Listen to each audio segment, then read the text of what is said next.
मैदान में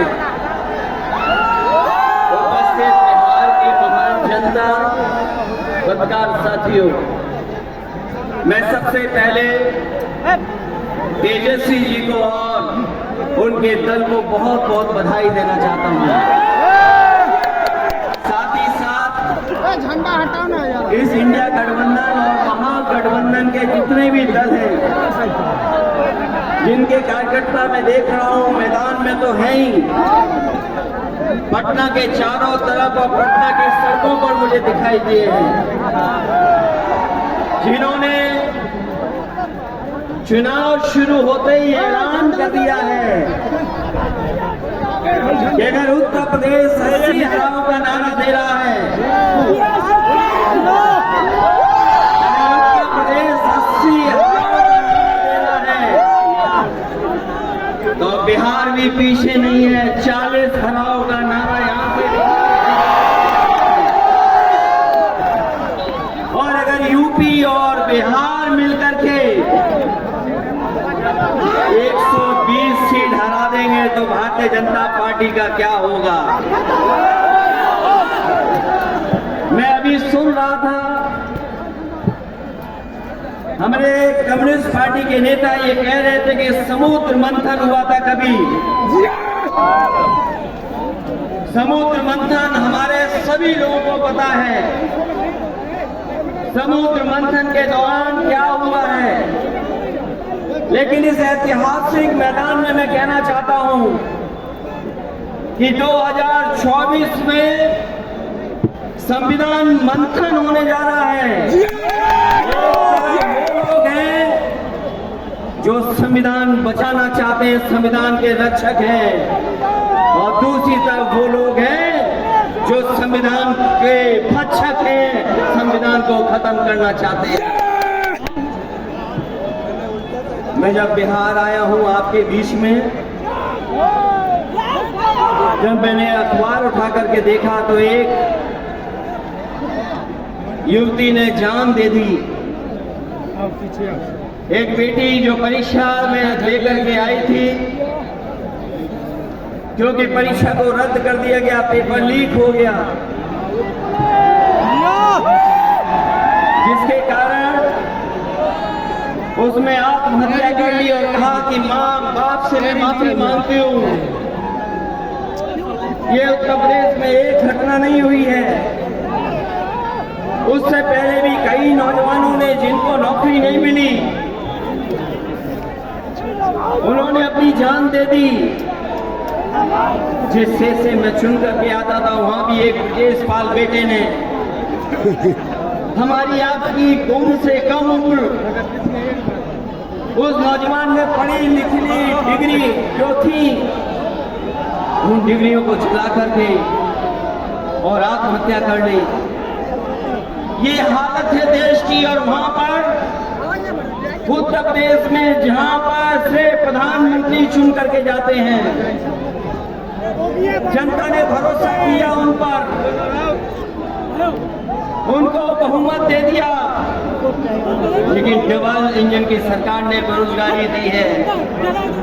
मुझे खुशी है कि तेजस्वी ने यहाँ पर नौकरियां दे दी, रोजगार दे दिए, और हम तो वहाँ 60 लाख बच्चे जिनको पेपर नहीं लिख पाए, उनका हिसाब किताब लगाते हैं। उनका अगर हम बड़ा परिवार न माने, केवल 3 सदस्य परिवार के माने, बेटा और माँ बाप, तो 60 का गुणा 3, 1 करोड़ 80 लाख वोट, और 1 करोड़ 80 लाख लोगों को अगर हमने भाग दे दिया 80 लोकसभा से, तो केवल उत्तर प्रदेश में 2,25,000 हर लोकसभा में वोट कम हो गया है। लेकिन तेजस्वी ने बिहार में पलट करके दूसरा काम किया।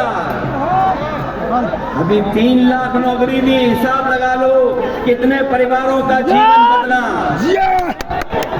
और सोचो 10 लाख नौकरी मिल जाती तो कितना परिवारों का भविष्य बदल जाता। इसलिए जो लोग कहते हैं कि परिवार वाले हम लोग हैं, ये जो आरोप लगाते हैं परिवार वाला आरोप हम लोगों पर, मैं उन भारतीय जनता पार्टी के लोगों से कहना चाहता हूं कि भारतीय जनता पार्टी इस बात संकल्प ले कि किसी परिवार वाले को टिकट नहीं देंगे, और संकल्प ये भी ले कि किसी परिवार वाले से वोट मांगने भारतीय जनता पार्टी के लोग नहीं जाएंगे।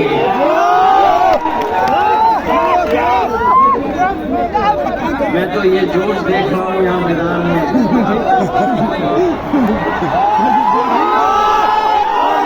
जोश दिखाई दे रहा है, यही बदलाव आएगा,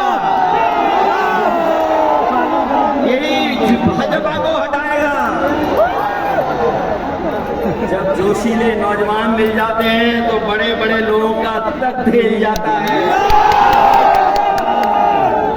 इस बार में आप बाहर करोगे कि नहीं करोगे?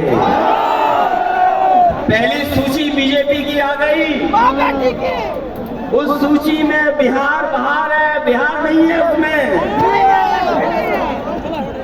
इसलिए बिहार से वो बाहर जाने वाले हैं। यूपी वाले भी बाहर कर रहे हैं उन्हें। इसलिए मैं आप सबका धन्यवाद देता हुआ और आदरणीय लालू प्रसाद यादव जी का मैं विशेष धन्यवाद दूंगा कि जो इस रैली में पधार करके न जाने कितने लोगों का मनोबल बढ़ाने का काम कर रहे हैं। न केवल यूपी के लोगों का, बिहार और देश के लोगों का मनोबल बढ़ा रहे हैं। और जो तकलीफ और परेशानी उन्होंने जीवन में देखी है वो राजनीतिक देखी है। ये राजनीति की वजह से तकलीफ और परेशानी है। मैं अभी तेजस्वी जी को सुन रहा था, उन्होंने कहा कि एक एजेंसी आ गई। ये एजेंसी इसलिए आई है कि राजनीति में हम लोग हैं और हम लोग अगर इनका मुकाबला न कर रहे होते तो कोई एजेंसी नहीं आती।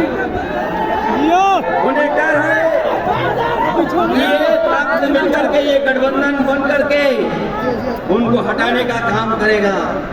इसलिए मैं आपसे कहना चाहता हूं 120 हटाओ, देश बचाओ, भाजपा हटाओ, संविधान बचाओ, भाजपा हटाओ, देश बचाओ, भाजपा हटाओ, आरक्षण बचाओ, भाजपा हटाओ, नौकरी पाओ, भाजपा हटाओ, संकट मिटाओ। मैं इन्हीं शब्दों के साथ मैं सभी लोगों का बहुत बहुत धन्यवाद और आभार प्रकट करना चाहता हूं, इस उम्मीद और भरोसे के साथ कि जब कभी हम अगली बार मिलेंगे तो ये डबल इंजन की सरकार बाहर होगी, यूपी से लेकर के बिहार तक भारतीय जनता पार्टी बाहर होगी।